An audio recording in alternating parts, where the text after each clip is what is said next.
Hello students. आज जैसा कि आप लोग देख पा रहे होंगे, मैं आप लोगों के लिए लाया हूँ एक प्रैक्टिस सेट बेस्ड है राधा कृष्णन आयोग पर। बहुत ही इम्पोर्टेंट है, बहुत सारे क्वेश्चंस इस पे बनते हैं, चाहे वो एजुकेशन से रिलेटेड कोई भी एग्ज़ाम हो। तो आइए देखते हैं। अगर मैं पहले इसका थोड़ा सा सामान्य परिचय आपको बता दूं, हालांकि अगर आपने मेरी पहले की वीडियोस राधा कृष्णन आयोग पे जो मैंने बनाई थी उसको देखा होगा, तो आप लोगों को इजीली इन प्रश्नों को आप सॉल्व कर पाएंगे।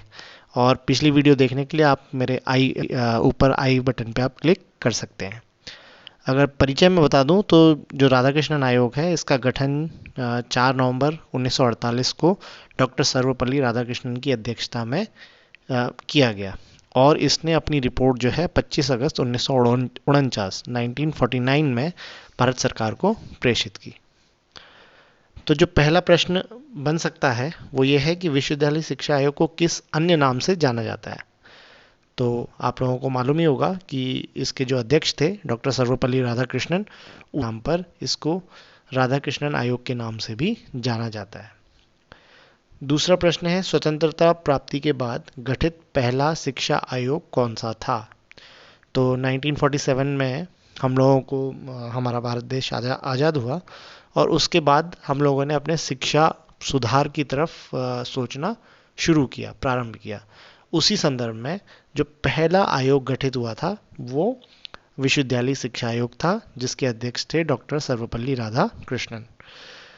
अगला प्रश्न है, विश्वविद्यालय शिक्षा आयोग के अनुसार कितने वर्ष की विद्यालयी शिक्षा प्राप्त कर विश्वविद्यालय में प्रवेश ले सकते हैं।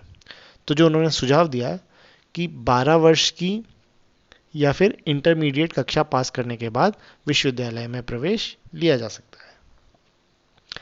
अगला प्रश्न था, विश्वविद्यालय शिक्षा आयोग के अनुसार स्कूलों में कार्य दिवसों की संख्या कितनी होनी चाहिए। तो इस संदर्भ में उनका सुझाव था कि विश्वविद्यालयों में या फिर उससे संबंधित जो भी महाविद्यालय हैं उनमें परीक्षा दिवसों के अतिरिक्त कम से कम 180 दिन का जो है कार्य दिवस होना ही चाहिए। अगला प्रश्न है, किस आयोग ने उच्च शिक्षा को समवर्ती सूची में रखने की सिफारिश की थी। तो सीधी सी बात है, यह विश्वविद्यालय शिक्षा आयोग, इसने अपने सुझाव में बताया था कि शिक्षा को जो है समवर्ती सूची में रखा जाए। अगला प्रश्न देखें, विश्वविद्यालय शिक्षा आयोग ने स्नातक स्तर की शिक्षा को कितने भागों में विभाजित किया। तो जो विश्वविद्यालय शिक्षा आयोग था उन्होंने सुझाव दिया कि विश्वविद्यालय जो स्नातक स्तर की शिक्षा है उसको 3 भागों में विभाजित किया जाए, जैसा कि मैंने नाम इसमें दिया हुआ है, विज्ञान, कला और व्यवसाय एवं तकनीकी। अगला प्रश्न, विश्वविद्यालय शिक्षा आयोग का गठन कब किया गया। ये मैंने ऑलरेडी आपको स्टार्टिंग में ही बता दिया है, 4 नवंबर 1948। फिर अगला प्रश्न है, विश्वविद्यालय शिक्षा आयोग द्वारा अपनी रिपोर्ट कब प्रेषित की गई। तो ये भी मैंने आप लोगों को स्टार्टिंग में ही बता दिया था, 25 अगस्त 1949 1949। अगला प्रश्न है, स्नातक स्तर की शिक्षा के अंतर्गत व्यवसाय एवं तकनीकी शिक्षा को कितने भागों में विभाजित किया। कभी कभार ये प्रश्न आ जाता है, हालांकि स्नातक स्तर का प्रश्न बहुत कम बार पूछा गया है। इस प्रश्न को मैंने जो पिछले प्रीवियस पेपर्स हैं उनमें काफ़ी टाइम देखा है कि जो व्यवसायिक एवं तकनीकी जो शिक्षा है कितने भागों में विभाजित की गई है। तो उसका उत्तर है 6 वर्गों में। 6 वर्ग क्या क्या है वो भी मैंने इसमें मेंशन किया हुआ है, कृषि, वाणिज्य, चिकित्सा, कानून, इंजीनियरिंग एवं टेक्नोलॉजी और शिक्षक प्रशिक्षण। अगले प्रश्न की तरफ देखें, तो ग्रामीण विश्वविद्यालय की स्थापना का सुझाव किस आयोग द्वारा दिया गया। बहुत ही इंपॉर्टेंट क्वेश्चन है, बहुत बार इंटरव्यूज़ में भी पूछा जाता है और जो भी आपके प्रीवियस पेपर्स हैं एजुकेशन से रिलेटेड उनमें भी कई बार यह आया हुआ है। तो इसका उत्तर है राधाकृष्णन आयोग। अगला प्रश्न देखें, विश्वविद्यालय और महाविद्यालय में डायरेक्टर ऑफ फिजिकल एजुकेशन की नियुक्ति का सुझाव किस आयोग द्वारा दिया गया।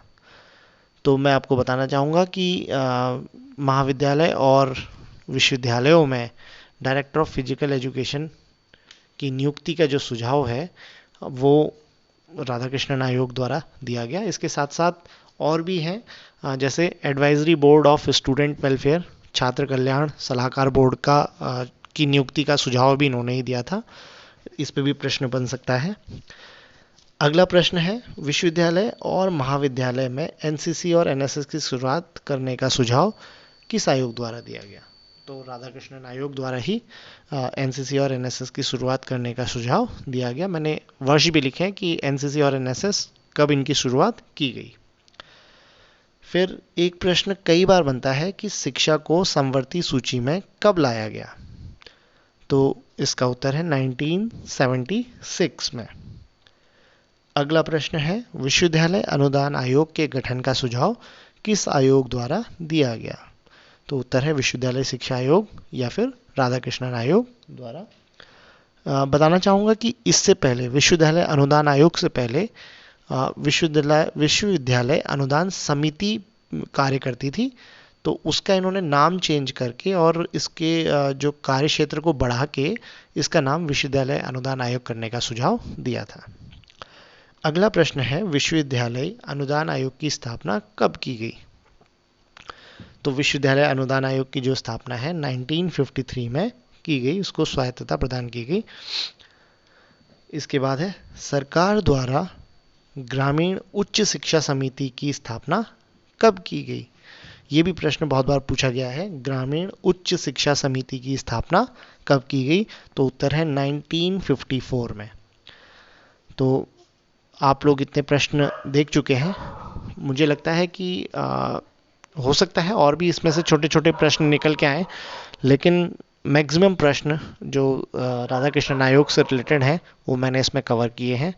तो आशा करता हूँ कि आप लोग इसको सुनेंगे, समझेंगे और अपने जो भी एग्ज़ाम की आप तैयारी कर रहे हैं उसमें आप सफल होंगे। धन्यवाद।